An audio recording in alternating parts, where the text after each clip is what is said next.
오늘 하나님께서 우리에게 주신 말씀은 요한복음 14장 1절에서 14절 말씀입니다. 요한복음 14장 1절에서 14절 말씀입니다. 봉독은 요한복음 14장 1절에서 6절만 하도록 하겠습니다. 너희는 마음에 근심하지 말라. 하나님을 믿으니 또 나를 믿으라. 내 아버지 집에 거할 곳이 많도다. 그렇지 않으면 너희에게 일렀으리라. 내가 너희를 위하여 거처를 예비하러 가노니 가서 너희를 위하여 거처를 예비하면 내가 다시 와서 너희를 내게로 영접하여 나 있는 곳에 너희도 있게 하리라. 내가 어디로 가는지 그 길을 너희가 아느니라. 도마가 이르되 주여 주께서 어디로 가시는지 우리가 알지 못하거늘 그 길을 어찌 알겠사옵나이까. 예수께서 이르시되 내가 곧 길이요 진리요 생명이니 나로 말미암지 않고는 아버지께로 올 자가 없느니라. 아멘. 요한복음 13장부터 17장은 소위 다락방 강화라고 이야기합니다. 예수님께서는 십자가 순환을 당하시기 전에 제자들과 마가의 다락방에서 머무르셨는데 그 머무르시는 동안에 있었던 일을 기록한 말씀들이 바로 이 다락방 강화입니다. 이 다락방 강화의 시작인 13장 말씀에서는 어떤 일이 있었습니까? 예수님께서 십자가 지실 때가 되었음을 아시고 제자들의 발을 씻겨 주셨습니다. 그리고 제자들을 향하여 너희 중에 한 사람이 나를 팔리라 라고 말씀하시면서 그것이 가롯 유다임을 정확하게 밝히셨습니다.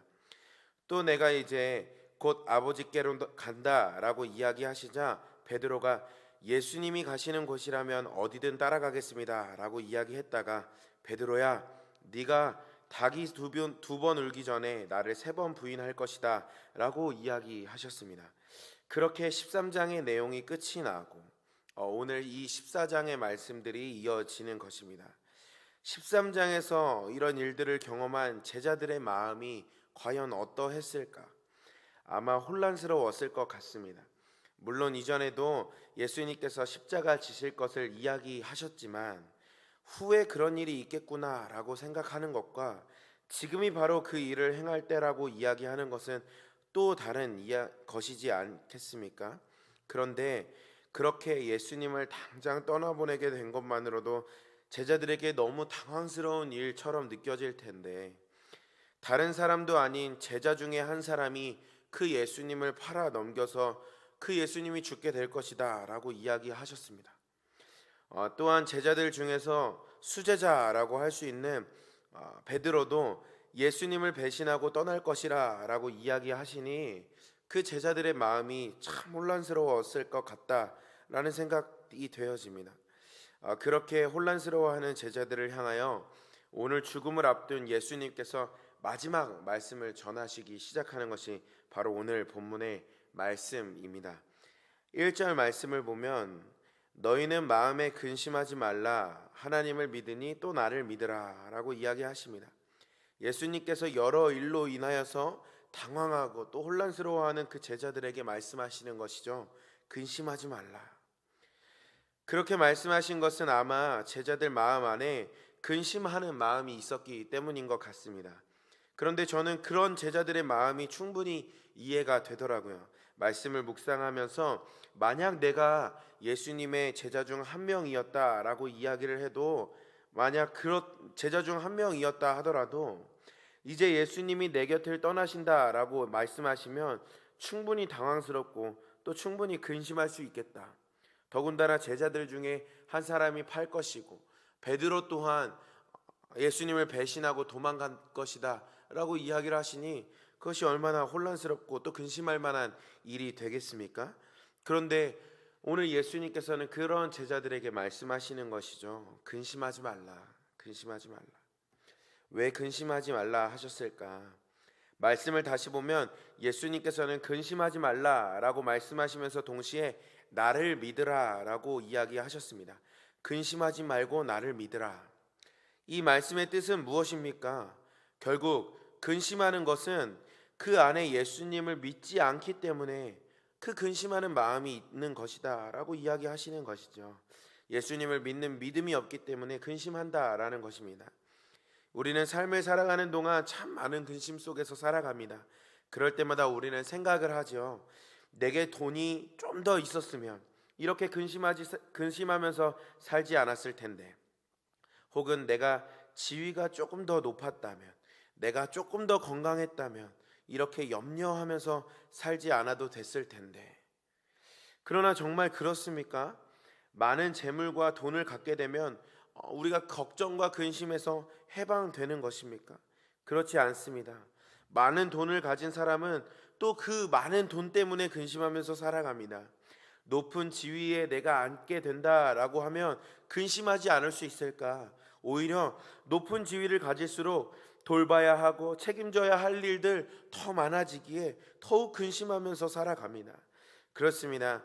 우리는 때로 우리에게 닥친 문제가 너무나 커서, 혹은 우리의 형편이 좀 어렵기 때문에 근심하는 것이다 라고 생각을 합니다. 그러나 우리가 근심하는 것은 우리의 상황, 우리의 형편 때문이 아니라 예수님께서 말씀하시기를 믿음이 없기 때문에 근심하는 것이다 라고 이야기하십니다. 그래서 예수님께서는 근심하지 말고 믿으라 라고 말씀하십니다. 나를 믿어 그 모든 근심으로부터 자유하라 라고 말씀하시는 것이죠. 그렇습니다. 예수님의 말씀처럼 우리에게 주님을 믿는 믿음이 있을 때 우리는 근심하지 않고 살아갈 수가 있습니다. 오늘 본문에 예수님께서 믿음 없이 근심하고 있는 제자들을 향하여서 행하신 일들을 한번 살펴보기를 원합니다. 2절 3절 말씀을 보면, 내 아버지 집에 거할 것이 많도다. 그렇지 않으면 너희에게 일렀으리라. 내가 너희를 위하여 거처를 예비하러 가노니, 가서 너희를 위하여 거처를 예비하면 내가 다시 와서 너희를 내게로 영접하여 나 있는 곳에 너희도 있게 하리라. 그러니까 예수님께서 말씀하시는 것이, 내가 지금 너희를 떠나는 것은 너희를 위한 거처를 마련하러 가는 것이다.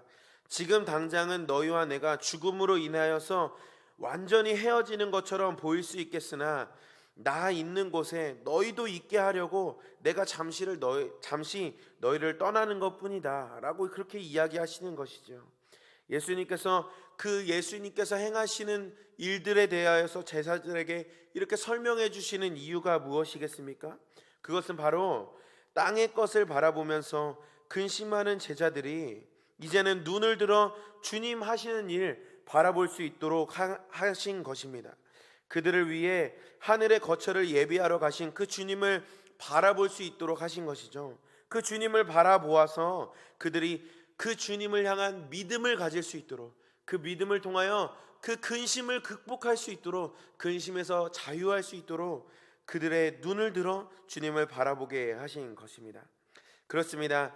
당장 우리 눈앞에 보이는 것은 우리의 상황, 우리의 형편, 우리의 문제들이지만, 그런 때에도 우리의 눈을 들어 주님을 바라보는 것, 주께서 우리에게 행하실 그 일들을 바라보는 것, 그것이 바로 믿음인 줄 믿습니다.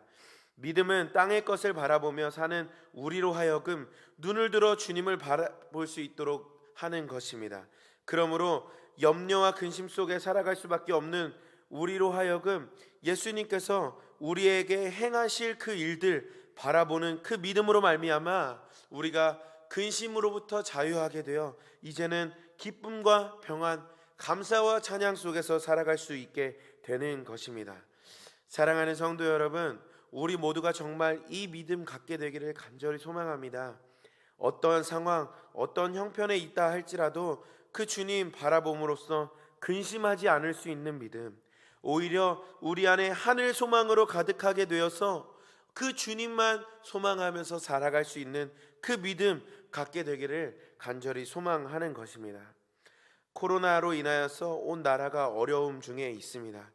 그렇지만 예배를 드릴 때마다 주님께서 깨닫게 해주시는 것이, 그 어려움을 당하고 있다라고 해서 하나님의 선하심이, 그 하나님의 신실하신 그 사랑이 끊어진 것이 아니다라는 것을 계속해서 깨닫게 해주십니다. 우리 주님은 항상 선하시고 어떠한 것도 끊을 수 없는 영원한 그 사랑을 여전히 우리에게 넘치도록 흘려보내고 계신다라는 것이지요. 우리는 이 땅의 어려움을 바라보면서 근심하며 살아갈 것이 아니라 그 주님을 바라보면서 그 주님의 선하신 뜻을 구하면서 그 주님의 사랑, 그 신실하고 영원하게 아무것도 끊을 수 없는 그 사랑 의지하면서 살아가는 시간으로 보낼 수 있게 되기를 간절히 소망합니다. 그럴 때 우리 안에 믿음이 온전해져서 근심으로부터 자유하고 이제는 주님을 신뢰함으로부터 오는 기쁨과 자유, 평안함이 우리와 함께하게 될 줄을 믿습니다. 그 믿음 소유하여 주님 주시는 참 평안, 참 기쁨 누리면서 사는 우리의 삶이 되기를 간절히 소망합니다. 오늘 또 예수님께서 제자들을 향하여 근심하지 말고 나를 믿으라 라고 말씀하시고 또 말씀하신 것이 있습니다. 6절 말씀에 예수님께서 이르시되 내가 곧 길이요 진리요 생명이니 나로 말미암지 않고는 아버지께로 올 자가 없느니라. 오늘 예수님께서 우리 모두에게 자신이 길이요 진리요 생명이다 라고 이야기하셨습니다. 여기서 말씀하신 길이요 진리요 생명이다 하시는 이 말씀을 영어 성경으로 보면 I am the way, the truth, and the life 이렇게 기록하고 있습니다. I am a way, a truth, and a life 라고 하지 않고 I am the way, the truth, and the life 라고 이야기하셨습니다. 그 말은 예수님이 곧 유일한 길이다, 유일한 진리이시고 유일한 생명이다 라고 이야기하신 것입니다. 여러분, 유일하다라는 것이 무슨 뜻입니까? 여러 방법이 있는데 그 많은 것들 중 하나라는 뜻이 아니라 오직 하나, 딱 한 가지 방법만 있다라는 것이죠. 그렇습니다. 예수님은 우리의 구원에 있어서 유일한 방법이십니다. 유일한 길이시고 유일한 진리이시고 유일한 생명이십니다. 우리는 예수님이 유일한 우리의 그리스도이심을 믿습니다. 그러나 그렇게 이야기하는 순간 세상은 우리에게 뭐라고 이야기합니까? 기독교를 향하여서 독선적인 종교다, 배타적인 종교다라고 이야기합니다. 다른 종교 또한 존중해주면서 그 가치를 인정해주면서 다른 종교를 대할 때 그것이 올바른 태도이다 라고 이야기를 합니다. 제가 신학교를 다닐 때, 신학을 배울 때에도 그렇게 가르치는 교수님들이 있었습니다. 구원이 우리에게만 있다라고 이야기하지 말고 그들의 이야기를 들어보자.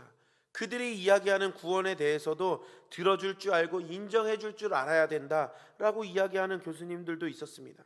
그러나 아무리 지금의 사회가 다양성을 존중하고 개성을 중요하게 여긴다 할지라도 우리를 낳아주신 어머니가 둘일 수 없고 남편과 아내가 둘일 수 없듯이 결코 그 가치가 흔들려서는 안 되는 영역들이 있는 것입니다.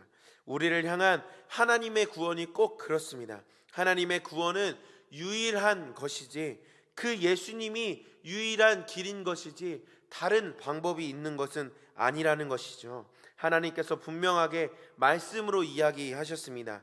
다른 이로서는 구원을 얻을 수 없나니 천하 인간의 구원을 얻을 만한 다른 이름을 우리에게 주신 일이 없음이라 하였더라. 만일 하나님께서 내가 너희를 위하여 그리스도 외에도 구원을 받을 수 있는 많은 방법을 주었다라고 말씀하셨으면 우리가 그렇게 인정해야 할 것입니다. 그러나 오직 예수님을 통하여서만, 그 예수 그리스도를 통하여서만 구원을 얻을 수 있다라고 이야기하셨습니다. 그것이 하나님의 방법이고 그것이 하나님의 뜻인 것입니다.